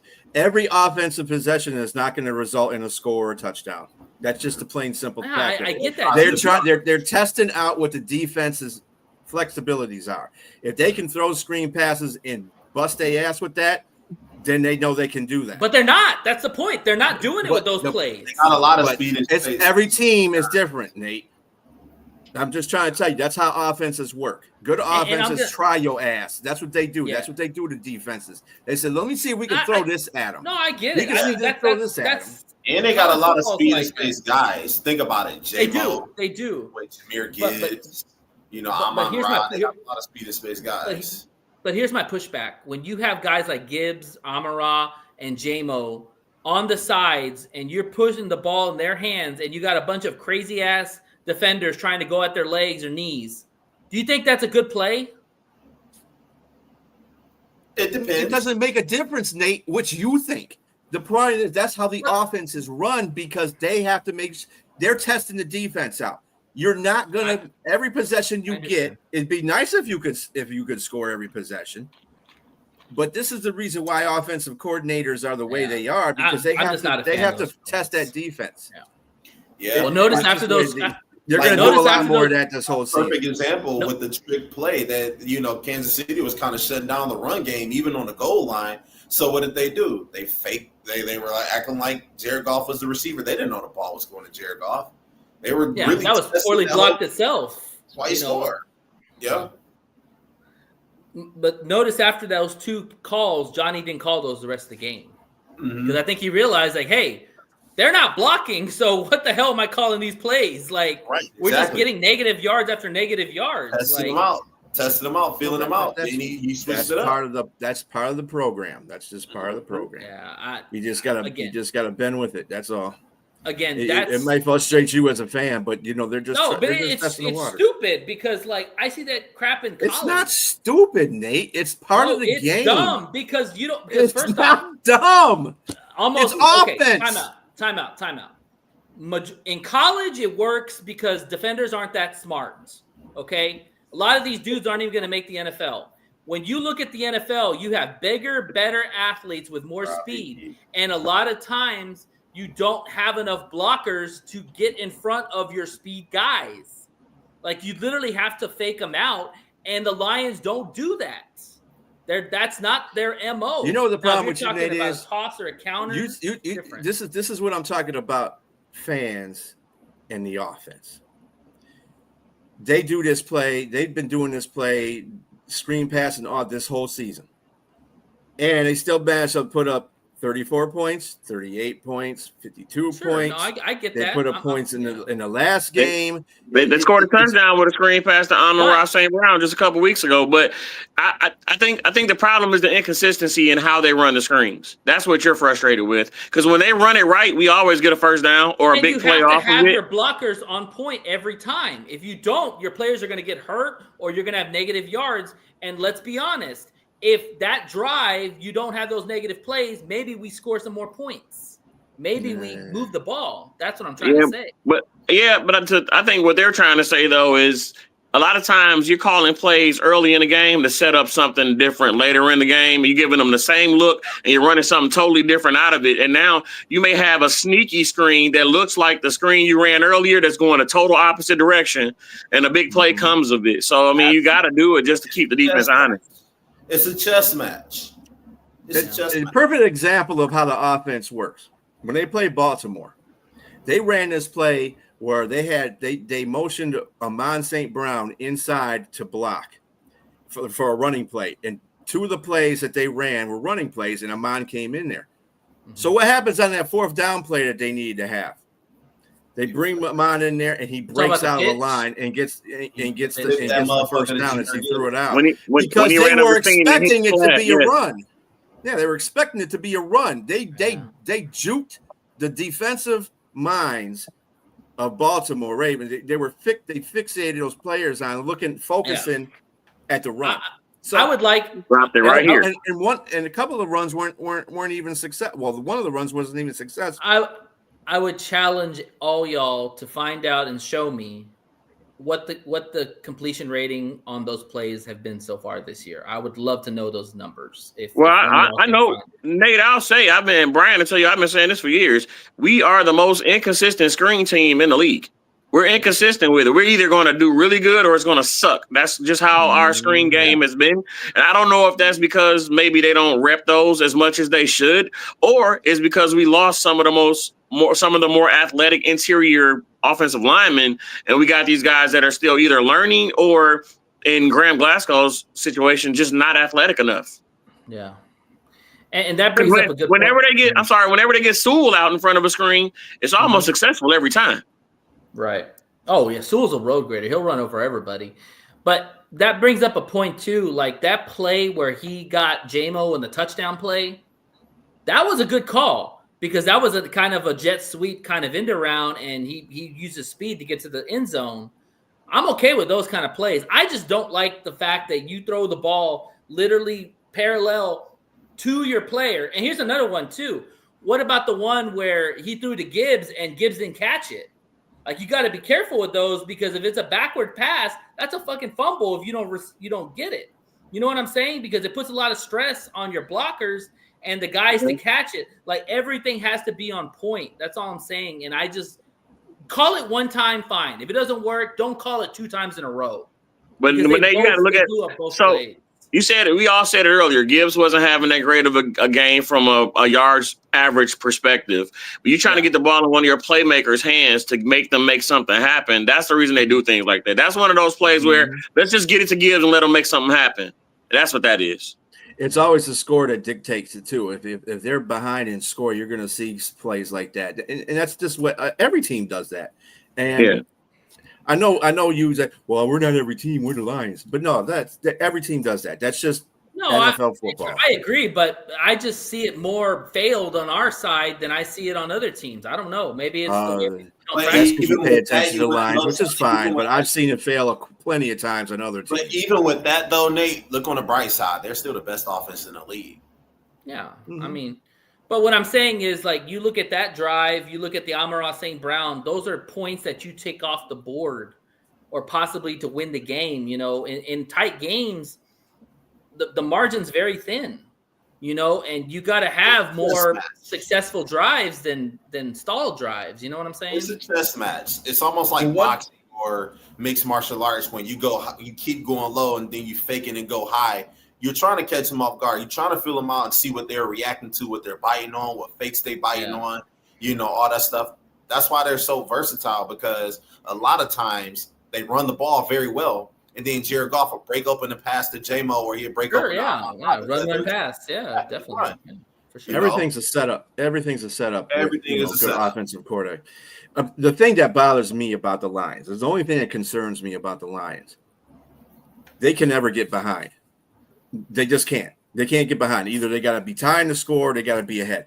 Because if they get that much behind, you beat this team. You know, because they're not coming back. They don't have an offense to do that. Know something, though, it's amazing that I say that, but they don't have an offense to do that. You're right, because we don't rely on explosive plays downfield all the time. You know something? I disagree with that, though, because look at what they did against Houston. One time. Absolutely. One time. Also, and you know what they got? And you know, half of that problem was because they were throwing interceptions left and right in the second half. But also, too, B has a point, because if you look at the Eagles, that's their problem, right? When the Eagles get down, all they have is a freaking tush push. They don't have an offense. Like, their offense is ass. The Eagles tush push when they're trying to get the first down. That's what I'm saying. That's their offense. You take away the tush push by putting them in 3rd and longs. But that's where the line. If you regulate Goff to pass, All right. And I mean, he's a good passer. He's accurate. But at the same time, you got to remember what the defense is like. The defense knows you're passing. So that puts more strain in your offense. This is what happened at the end of the Kansas City game. They kept coming after him because they knew they had a pass to win the game. Yeah. And Goff is a great – he's just not a great scrambler. That's not nothing his fault. He's just not athletically. That's all. He's better at play action, and if you're not running the ball effectively, you don't got to be running it for 5-6 yards a clip. But if you're not being effective in your run game, you can't use your play action. And Goff is the best play action quarterback in the NFL. If he doesn't have that, he's mediocre. I'm sorry. And I'll go a step further with that, with B's point, that I think the Lions could get back in games that like maybe less than 10 points. Yeah. Not 3 touchdowns for sure, probably not. Well, yeah. Because they predicate on the running game. However, I've always said the Lions, they got to stay on schedule. That is the key.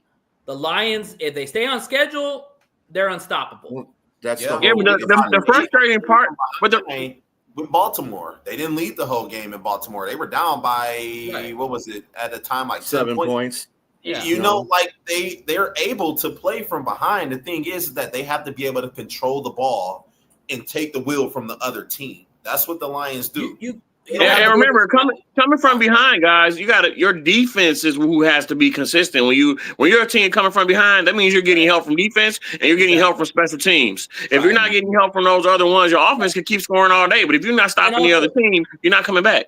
And also, too, like, because the Lions like to run the football, they are a running team. We can all agree on that everything's predicated on the run, that if you're down 10 points, you can still run the football. If you're down 21 points, you're not running the football because time is running out and you're needing to score points. And like B said, that's where you put stress on the line because now you're asking guys who, in my opinion, are not really road graders, blockers, or road graders. They're road graders trying to going backward. Exactly. Yeah, exactly. So but here's the thing that frustrates me about our offense. We have the pieces to be a chameleon offense. We should be an offense who can throw it 50 times and beat you, who can run it 50 times and beat you, who can be balanced and beat you because we have dynamic players at every skill position. I think once this line really meshes together and gets it, because I don't think they've gotten it. That's who's been the inconsistent piece of the offense. It's been the offensive line. They've been very inconsistent this year. Even in games we've won, I've still seen some inconsistencies when it comes to the offensive line. And while we've had some stagnant drives, I think once they get it together, we'll be a little bit better. But when you got speed on the outside like J-Mo, a guy who's a Swiss Army knife like Amon-Ra, a tight end who's arguably already a top 3 tight end in the NFL, and 2 running backs who both can break a game open or run you over, there's no reason you shouldn't be able to score any kind of way. Absolutely. And good luck stopping all those weapons. Like, pick your poison. But let's move on to our segment of who's got it better. We don't have a Bucs fan, so we're just we'll be honest with our positions. Really? All right. For the most part. All right. I mean, I'll be honest. I don't know. I mean, whatever. All right. Quarterback, Jared Goff or Baker Mayfield? Who's better? Ooh, that's a close one. Right this now, year? Strictly this year? Strictly this year. I'm going for this game, yeah. Who do you think? Baker? I say it's a push. No, because Baker is throwing it as good as I don't want to say as efficient because he's not afraid to throw it downfield more than Goff is because Goff is a great check down guy. But Baker is being able to be a complete quarterback this year, and to me, he's leading the MVP candidates at the moment. Put Goff's numbers and Baker's numbers next to each other; they're almost identical. They really are. Nobody's talking about Goff how well he's playing, even in the losses. He plays well. He played well in the Whackers game. He played well in the Chiefs game. I get it, Nate, but a lot of and people get on my case about saying this. A lot of those passes are I don't want incompletions because Dan Campbell and team was really making they were really banging that in his head about getting completions. So he checks it down too soon a lot of times. Okay. So a lot of those, but yeah, you can't keep checking it down to 3-yard games and then we end up punting all the time. And then it looks like your numbers look great from an efficiency standpoint because you're constantly checking it down. That's the thing. Baker is making game-winning plays more Because he has times to. than His team is in flux right now. You so know? right. So that's what I'm saying. You can't penalize him for We're that. talking, but we're talking player to player. So the point of it being, if Baker is making more game-winning plays than Goff is making game-winning plays, I gotta give the edge to Baker. Baker's playing more of the Superman role. Goff's doing what he's supposed to be doing because he has the running game to follow with it. Dude, I saw at least three passes in the last 2 games where J-Mo broke wide open a half second after Goff checked it down. All he had to do was wait a half second. I mean, again, you know, when you're a good team, you don't want to put your quarterbacks in a lot of risk. Baker his middle name is Risk. You said Brett Favre, right? Danger. Brett Favre don't give a crap about what he throws up. He'll throw up 20 interceptions. He'll probably say, I got 30 touchdowns. So it doesn't matter. But okay, that's fine. I'm just going right now for the first 6 games. I'll take Baker right now. I'll give it to them. All right. By hair. We got to keep these shorter because we can't have huge debates on this. Sorry. Running backs. Whose room's better? Come on. Lions. Moving on. They running backups. All right. Receivers. Whose room's better? Us. Us for this game. Okay. Us, period. O-line. O-line. They're missing 2 starters. I'm going to go us. We're missing 1 starter. All right. Tight ends. I say push. Us. Yeah, Laporta's playing out of his mind. That catch on the touchdown was Brock Wright. Don't forget Brock Wright is still playing good, too. He needs a block better. Not last game, Brock sucked. Go back and watch that tape, bro. He was terrible last game. I get it, but we got two tight ends that can really be. He needs a block better. Seriously. Yes. I agree. All right, defense, D-line. With McNeil coming back, I'm going to say us because Elijah Clancy's not in for this season, is he? He's done for the season, right? Yeah, Clancy. Interior D-line, I'll give it to them because we don't know what McNeil is going to be yet coming off of ACL. So I'm going to give it to the Bucs interior. But ends, us. Yeah, I say us because of that. I was going to say us. You got Reader, and you got Tyleek. They don't have any ends. All right, linebackers. Muhammad, Aiden Hutchinson. But you got to put Reader and Tyleek together to make one Vita Vea. That's fine. Yeah. True. All right, linebackers. But that's only one player. I'm going. Who they got? They got Devontae. They got Levante David. Ooh, that's. I'm gonna give it to them just on him. Yeah, Levante David's pretty damn good. yeah. He's still balling out. No. First of all, let's do linebackers as a whole, not just because of one player. Well, I know. Because Levante David's the best linebacker. I'm hoping that Zach Cunningham comes in this game. If Zach Cunningham comes in the game, then I would say the Lions have that. What about Grant Stewart, B? That was our boy in the offseason. It wasn't my boy. That was Nate's boy. That's my boy. Shit. But here's the thing. Here's the thing about the linebackers is that did y'all notice that in that game the Lions played 3 linebackers and the Chiefs played 3 linebackers? You just don't hear that in the NFL anymore, especially with the way that the offenses are spread out nowadays.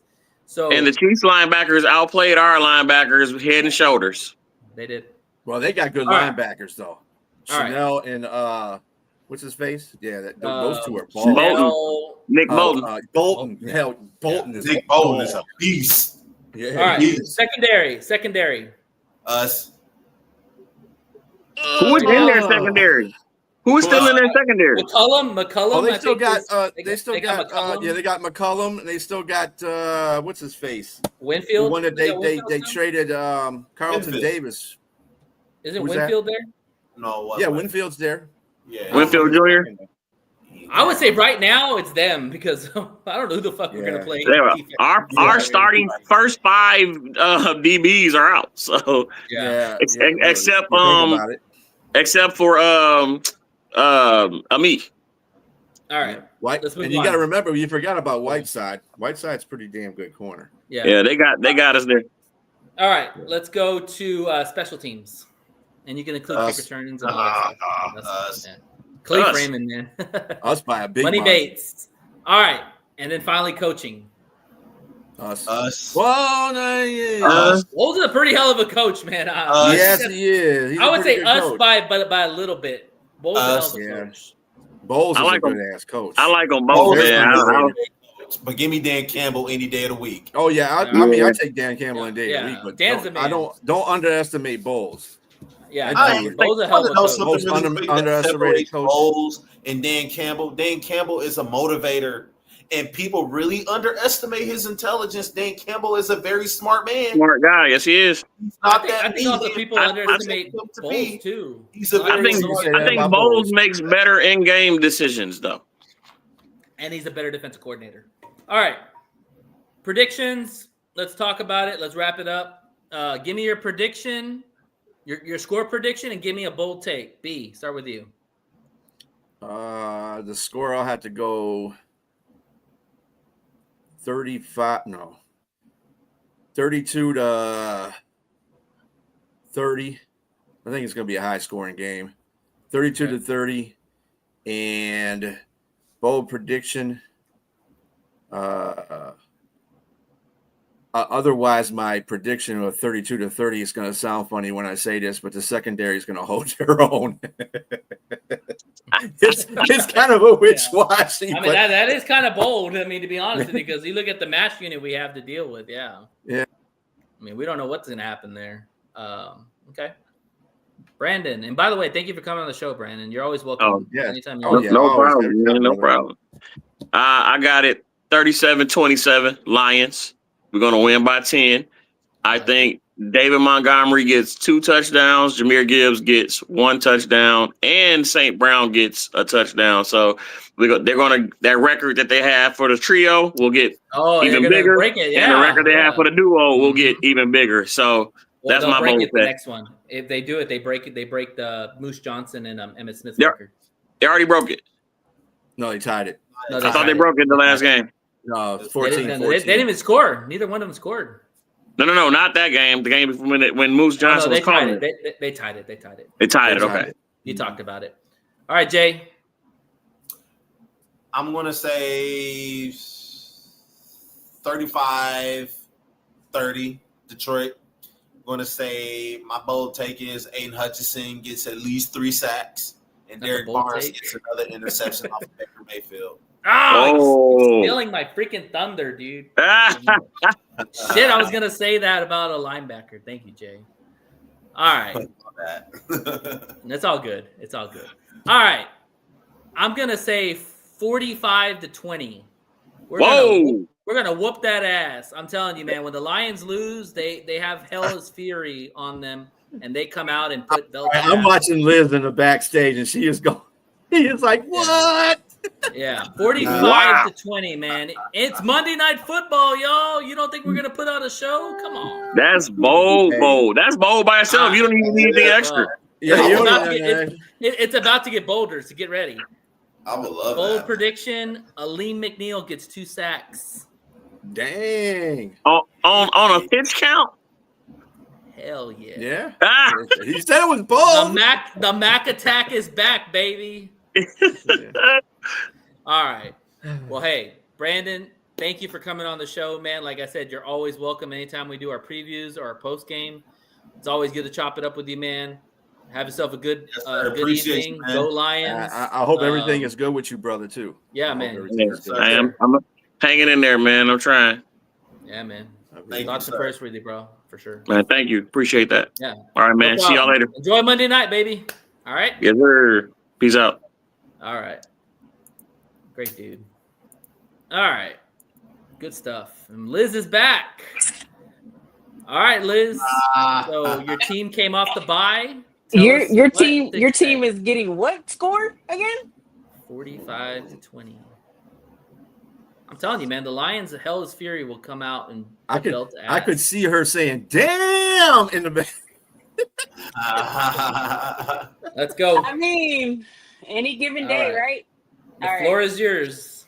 So, yes, we were on a bye. What's up, buddy? We're on a bye. Week 6 is officially over. We're coming into a new week, week 7. So, your Houston Texans are fully recharged, ready to go. Monday Night Football, just like you guys. Houston-style fiesta right in the heart of the loudest stadium in the NFL, Lumen Field. Seattle thinks, and y'all think, and a lot of people think, that the bettors think. Go ahead. I mean, they got noise, but we're bringing Toro level chaos that will make their stadium shake like a bull in China shop. Wow. So let's get this You mean dub, quiet. Texans. Let's get this dub. Hate all you want, Nate, but you're gonna stay on that bottom. All right. Seattle's coming off a 20-12 win over Jacksonville. Sam Darnold looked sharp, 295 yards, 2 touchdowns, 0 turnovers. Rookie, how do you want to say this dude's name? JSN. I'm just gonna put it like that. Had a really good Sunday. He had 162 yards, 61-yard bomb. Their defense, 7 sacks on Trevor Lawrence. Woo. And whatever, Robbie. Yeah. Go kick your trash cans. And 7 sacks on Trevor Lawrence and only 59 yards rushing allowed. It's impressive against Jacksonville, but guess what? We're Houston, baby. We don't care about stats, hype, past wins. We're ready. We're loud. We're coming to the show, Seattle, what real football looks like on a Monday night. God, wow. I know. I'm like talking a lot. I'm ready. Hey, ride the wave. Ride the wave. I just hope it follows you all the way to the win. I mean, Toro. Last night was all the way to the win, and it was 3 seconds in for that Bears to win, right, Jay? Oh, stop talking about the Bears. Who gives a fuck about the Bears? Fuck the Bears, man. Those sorry ass motherfuckers. I'm sorry. All right. So Texans can win if we do a lot of work. I'm just gonna point that out there. So we're gotta focus on offense. Y'all, Texans got to run a balanced attack, quarterback striking sharp poses. They got to make playmakers making magic and running games smoother than sweet tea on a Monday. We got to keep that Seattle D guessing, because if they sniff out our plays, we're in for a long Monday night game. There you We go. got Raise them right, Robbie. Raise them right. There you go. Limit the turnovers. Ain't nothing worse than letting the other team scoop up our mistakes. Fumbles, picks, whatever. We gotta hold on that pig skin like it's grandma's prize cast iron skillet. No freebies for the Seahawks. Claiming that right now. Control the clock, Texans. When we run the ball and chew up the clock, we're basically saying, y'all sit tight. We're running this rodeo. Fewer Seattle positions, more Texans time to shine. That's how we need to do it for H-Town. And we need to shut down JSN. That Jackson dude, I mean, he's on my fantasy. I don't like him, but he's gonna stay on my fantasy. You like him on his fantasy, though, yeah. I don't know if I like him on my fantasy. I was trying to trade him all day today, and it didn't happen. I get it. He's fast. He's slick. He loves a big play. I get it. Texans corners need to stick to him like barbecue sauce on ribs. And our pass rush better be making him sweat harder than a July football practice in Houston.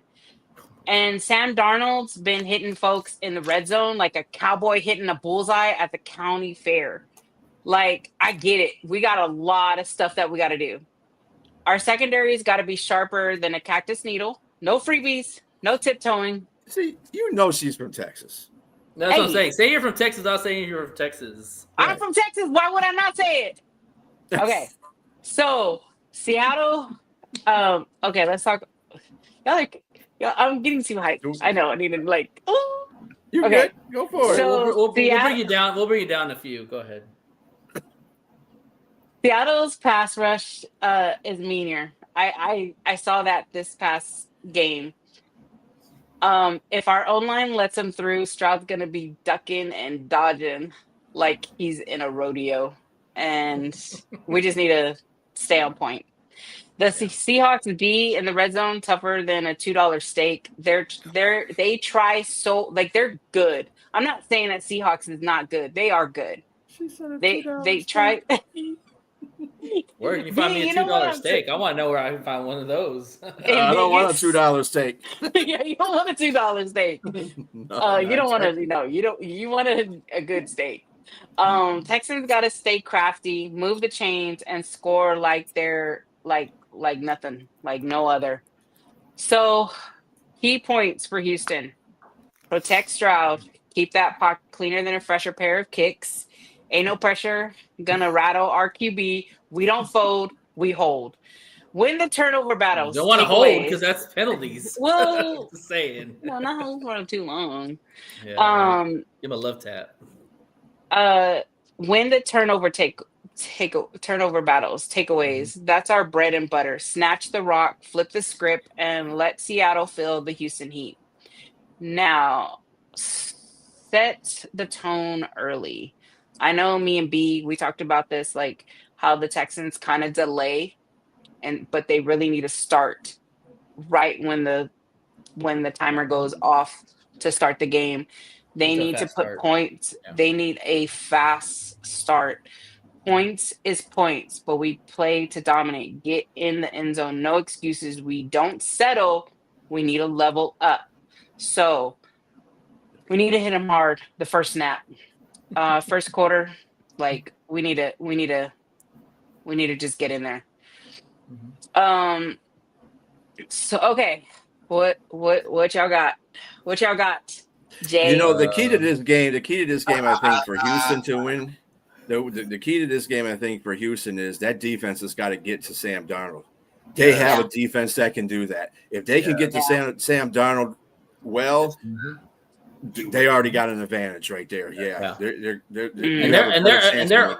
And their O-line has played pretty well this year, surprisingly for a Seattle O-line. So how confident are you in being able to stop their run? Because they got two good running backs over there, Zach Charbonnet and Walker. Mm-hmm. You know, how confident are you? I mean, I'm going pretty confident, Jay. Like, I'm pretty confident that they got rested. They're actually over there now. They are over there now. They're in looking at plays, practicing already. Like, they're over there now. They are ready. Like, Stroud is ready. Mm-hmm. And if he just stays confident and not get scared right after the first quarter, I think we'll be good. Like, I think we will win this game. That's just me. You give up about 90 yards a game on the ground. You know, not too I was about to ask you. I mean, it's not bad. What's the average? Like maybe 100 something. Maybe they're seventh in the NFL, and I think that you guys are capable. But Kenneth Walker and Charbonnet is a challenge in itself. I'll tell you. So, they're weapons for sure. Yeah, I'll tell you right now. This is going to make or break the Texans in this game. Can you cover JSN? You're going to put Stingley on JSN the whole game, and Stingley's a dog. He can. That's good on good right there. I would love to see that matchup live. JSN is one hell of a receiver. He's very crafty. He's got a good speed. He's a great route runner. You know, but that matchup, if Stingley can't cover JSN, it's going to be a long day for the Texans or a long night. It's going to be a long night regardless. But if he can put a lockdown on JSN, that takes a lot of their offense away because they're very heavily reliant on JSN and their tight ends for success, along with their run game. But if you take away their number one target, that's going to put them. They're playing with one hand behind their back because they're not going to have their full arsenal if Stingley can lock him down, which I think he can. I really do think Stingley could lock down JSN, and that's where you pay. That's why you pay a guy that kind of money to those kind of matchups. So that's where I think that's where it's going to be won. Just to put this out there for you, that the total team defense, Texans are fourth. Total team defense, fourth. Mm-hmm. They are, let's see, Matt, they're fifth against the pass, bodes well for that JSN thing, and they're seventh against the rush. They ain't no joke. They are not a joke. Yeah. They got a great defense. It's that offense that's got to. The defense has got to set the offense. Yeah, they got to hold. They got to stay tight in that O line. That offense has got to. Yeah, that offense. And here's a concerning thing when you have a weaker O line and the last team they played sacked their quarterback 7 times. that doesn't bode well with going forward. Like communication is going to have to be on point. Like your guys are going to have to hold their water for the most part, because I'll tell you what, the Seahawks defense, nobody talks about the Seahawks defense, but they are damn good. No, they have good cornerbacks in Witherspoon and Bryant and Wooten. They got some good safeties. They got interior pass rush. They got some ends. They got strong linebackers. Like Mike McDonald, Jay can tell you, Mike McDonald knows defense. Sure like do. He that's why he's a head coach. He knows defense. And Jim Harbaugh he's sure gonna bring it. I mean, that's why Seattle's 4-1. Like, I get it. Like, I know. Like, I know what we're up against. I know all of the facts that y'all are saying. I can see the playbook. I can see the stats. I'm an analytics all day, and I get it. It's 4-1 all time in this matchup, and that's. But you know what? I also think too. Like, let's be real, you know, because we're real about our team. Outside of maybe, hold up, I'm not done yet. But like outside of maybe, like, I don't even know, like, have we had like played like a really good team? Like, let's be honest, y'all. Have we? Yeah. Who? No, maybe the Kansas Bears. City is starting to put up. The Bears are starting to. The Bears are starting to rev up too. Yeah. You got Absolutely. you can't really judge who's good or bad for the first 6 games. You're not going to find any of this out until maybe Thanksgiving. No. Who's right? But That's literally what I said. But what I'm saying is let me finish real quick, Liz.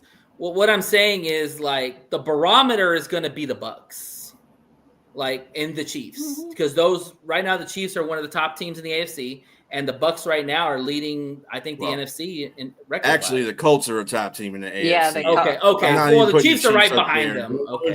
Well, and then there's the Broncos. Yeah, but I take the Chiefs over both those teams. Until the Chiefs start overtaking them in the season, like people say they are going to, then I'll believe that shit. Right now, the Chiefs are just mediocre. Okay, you are better than mediocre. You are what your record says you are. But if you look at the quarterback play, I'm taking Mahomes over Bo Nix and Daniel Jones all day. You know. But anyways, that's for another story. But what I'm saying is, the barometer for us is probably the Chiefs and the Bucs. Like, for y'all, the barometer is going to be Seahawks. Like, that is going to be your barometer to see how y'all have improved from the teams that you've played. Because, like, the last teams you played, let's be honest, the Titans, the Ravens, not that good teams, okay? Yeah. But the barometer will be how you play against the Seahawks. That'll tell you kind of where your team's But if you're looking at just that, like, do you remember when the Texans started 0-3 before? When we had oh my gosh, I threw a blank. Watson from Clemson. Yeah. Watson. Okay. He came in 0-3, but he then won AFC South for us. Yeah. So I'm not saying it can't be done. I get what you're saying. But it is any given day. I'm not worried about Seattle. I get what you're like. Yes, the defense. That's why they're over there in Seattle right now, getting the plays, making more plays, doing what he needs to do, because that's how he's going to win this game. I mean, if I'm wrong, I'm wrong. I'm still going to ride or die with Texans. That's it. But if I'm right, it's, you know, it is what it is. Yeah, that's football. It's any given day. No, for sure. It counts. So the last obviously it counts in the last 0.001 second. Exactly. But we'll see. And these are all Thanks, Yolanda. So, these are like bums or kids that's on partial scholarship. These are professional athletes. Yeah. Right. Yeah. Right. And I feel like shut up, Robbie. Thanks, Robbie. And I feel like if they just keep doing, like, for me, I'm not even worried about Seattle. I'm worried about Stroud's confidence, because it can go from 100 to 0 real quick. And when it does, that's where everything falls. And if he just stays confident in hype, we got this. So we'll see how it goes. But yeah. I think it'll be a good game for sure. Oh, it's gonna be a huge game. I mean, it's Monday Night Football, bright lights, big stage. You know, that's where Texans show up in the moment. Yeah. So, yeah. Any other final thoughts, y'all, before we wrap this puppy up? Look again, like this is saying though, they got to start off really good defensively. Yeah. Probably the best thing for the Texans in starting the game is for Seattle to get the ball first. If they can shut Seattle down, and like Robbie said, they're 24th against rushing. Kenneth Walker and Chardonnay haven't been that good. Their passing game has been what's been killing everybody. JSN, and those tight ends are sneaky good. Those tight ends / wide receivers, because half of them are like that. But Bobo, they can JSN's been getting away from everybody, so Stingley's got to be on him like Stank on you know what. That's one thing I hate about. That's why I said he needs to stay on him like barbecue sauce on ribs. They just thrive. Yeah. You know what I mean? And I'm hoping. Go ahead. And I'm hoping that Petrie can like look for an open to get those interceptions too, because that will help us as well. They might bracket JSN with Petrie and. Well, that's what I'm Stingley. saying. Your defensive line really has to make an impact on that offensive line. Hunter and what's his face has to come in there and play, because if they don't, it's going to be a long day for Seattle. I mean, for Houston. And another got to book in the heck out of Sam Darnold. Yeah, and another element too that we haven't talked about is Lumen Field is one of the loudest stadiums in the NFL. That's and literally what I said. Well, I'm not done yet.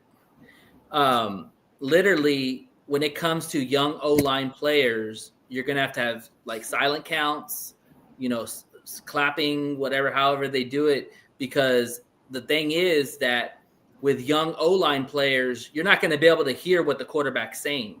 So it's going to be signs, silent counts, all that stuff.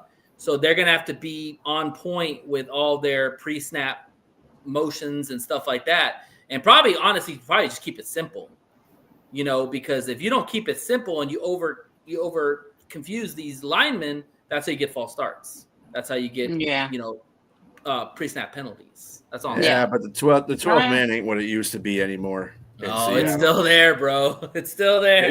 It may be still there, Nate, but they've lost a lot of games there at home. Yeah, so I'm not saying it's not like it can't be done. But the crowd's going to be a huge factor for a young O-line. That's all I'm saying. Okay. Yeah, they'll be ready for it.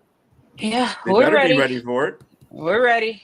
Yeah. So, I guess I'll just go ahead and close out on my end. But what I will say is, I know that Stroud was on an interview and he was like, he goes, I'm going to quote Paul Wall says in H-Town, it's all about the grill, the gold, and the shine.